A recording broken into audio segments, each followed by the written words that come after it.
And if I could have the screen for one more, thank you. You remember that suggestion?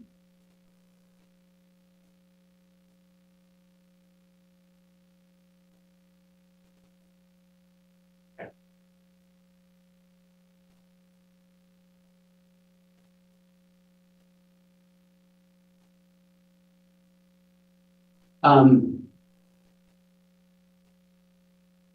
Detective, what did you observe in State's Exhibit 11B?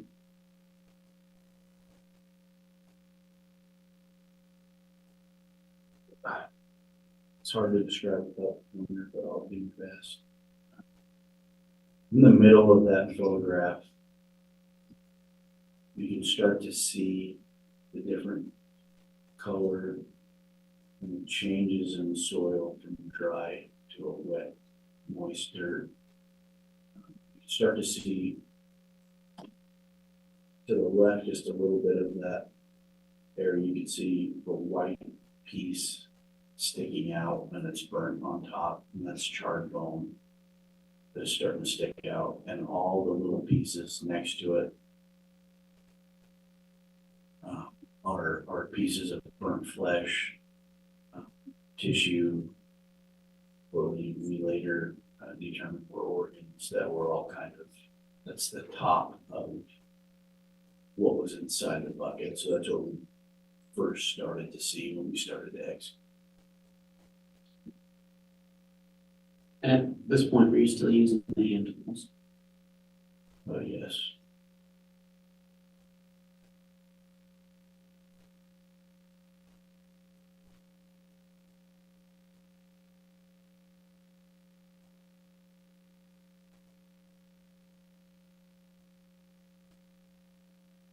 You explain for the jury what you observed in State's Exhibit 11C. So as we started to excavate down further, some of the top of the mass of burnt flesh wasn't really attached to anything. And so when we would start to dig away towards the sides, it would kind of come apart. It wasn't part of that original mass. And so what you're looking at on this blue tarp is burnt flesh still attached to some bone. The upper left part of that section that you're looking at is part of the hip bone, but it still has burnt flesh attached to it, and dirt and just fatty burnt tissue.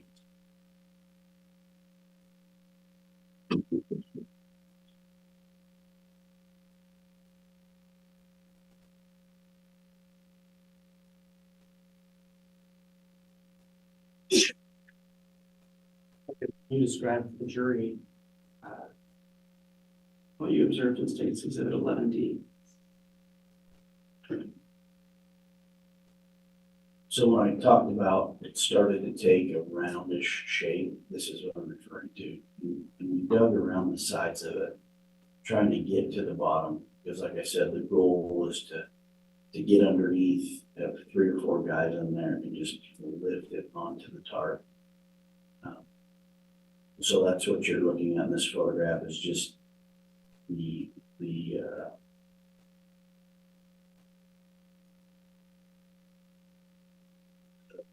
burnt flesh. It's still just kind of inside that book.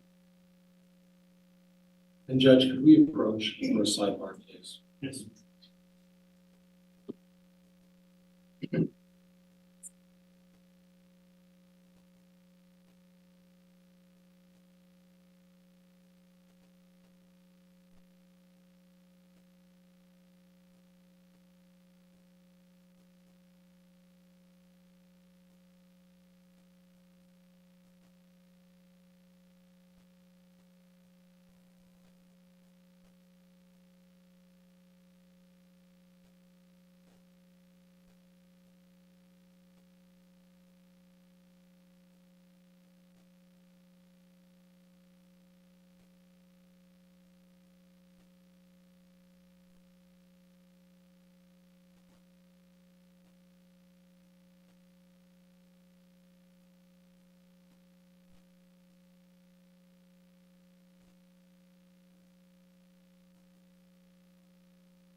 And that's part of a human skull just to the right of that, the green bucket. There were teeth there in the dirt as well. But that's what you're looking at, just a close-up of the bottom of it.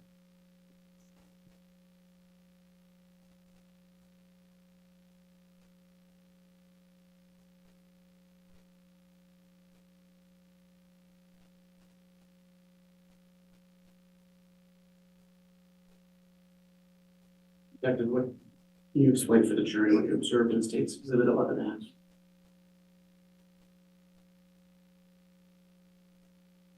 So once we removed that mass, and put it on the blue tarp, there was still some wet soil underneath.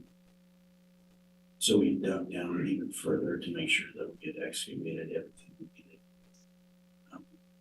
And so what you're looking at, you can see the tarps in the background we had put up.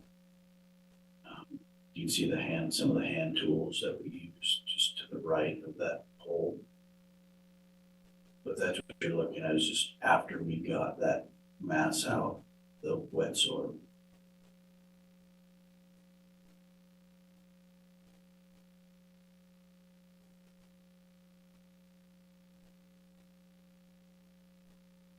Detective, what did you observe in State's Exhibit 11G? So these were part of a tile that kind of broke apart when we tried to lift it out of the ground. There's pieces of charred bone. There's parts of a skull on the bottom left, covered in dirt, and they're still burnt, rotting flesh still attached to the bone. So that's what you're looking at that one. These were the pieces that broke off.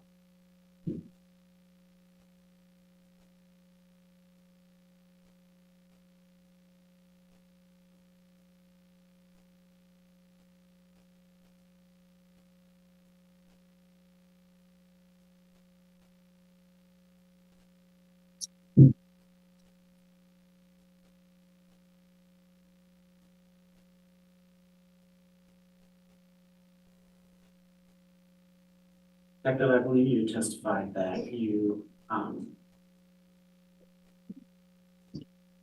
assisted in transferring those remains to Madison County to the hospital, correct? Correct, I followed behind in the corner. Was Lieutenant Ball with you again? He was. Once you got up to the hospital, what did you do? We observed the Fremont County coroner, Brenda Dye, transfer Tylee's remains into the morgue. The morgue was unlocked, but there was evidence they put up. And at that point, myself and Lieutenant Ball went back to the defendant Daybell's residence. And what did you do when you got back there? We assisted and made sure there were no other burial sites or anything that the ERT team needed assistance with. At that point, we decided that we were going to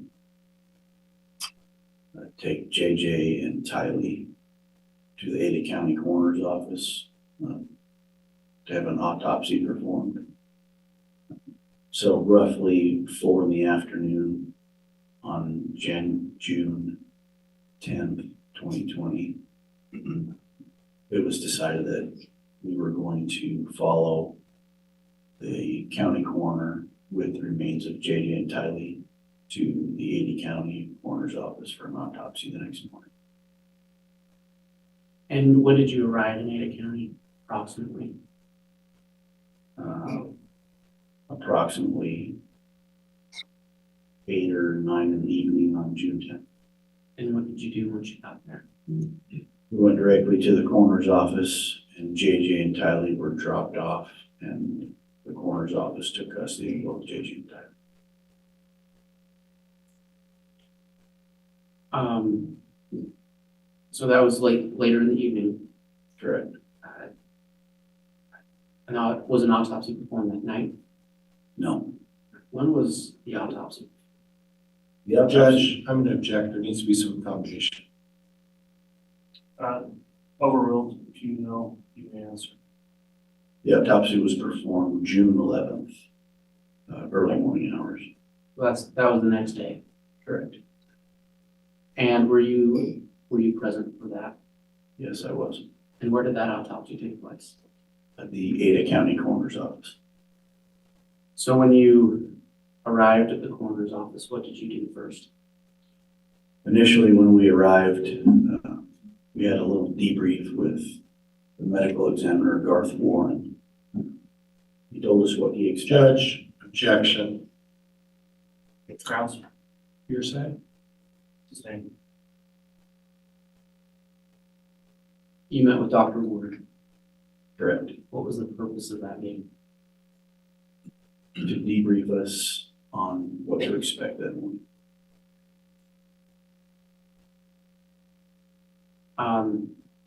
What did you do next? We went to the room where the autopsy was performed.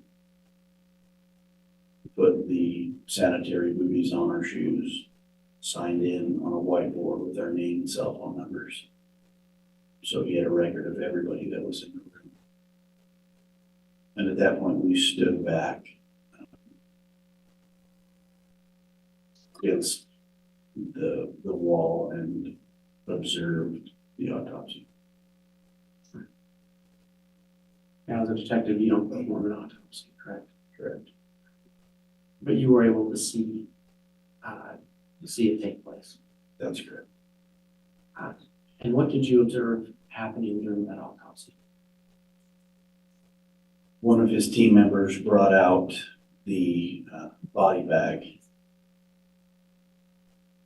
And I recognized it to be the same body bag that we took from defendant Daybell's backyard that day because it still had dirt on it. It still had the same lock. And at that point, they opened the body bag and revealed the same black plastic and small body that appeared to be in the black plastic. And then what did you observe? Dr. Warren and his team cut down the middle of the black plastic to open up what was inside.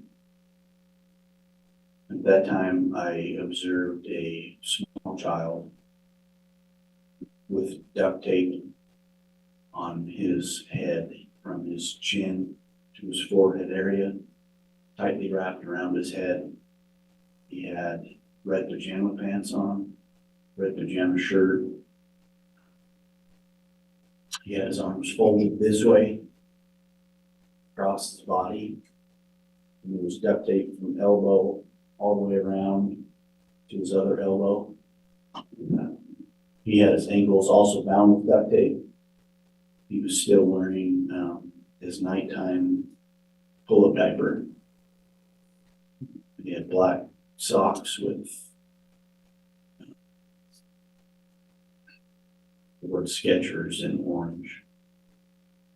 I could tell that he was going through various states of decomposition based on his skin color. Judge, I'm gonna object. Grounds, He doesn't have the experience to make a determination about the levels of decomposition. He's speculating. I'll sustain the objection and strike the final part of the answer about decomposition, Mr. Williams. Right. Detective, what did the body's skin look like? The skin was sloughing. It appeared to be bluish green, black, yellow. And through my training experience, going through and handling different dead bodies at different stages of decomposition, that's what I read. Judge, I'm gonna object again. There's been no foundation for him to make that sort of medical assessment. He's not a medical doctor.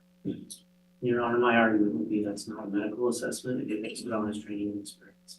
I'll overrule the objection. If you'd like to cross further, you'll have a chance, Mr. Pryor. The objection is overruled. Foundation laid in the previous response.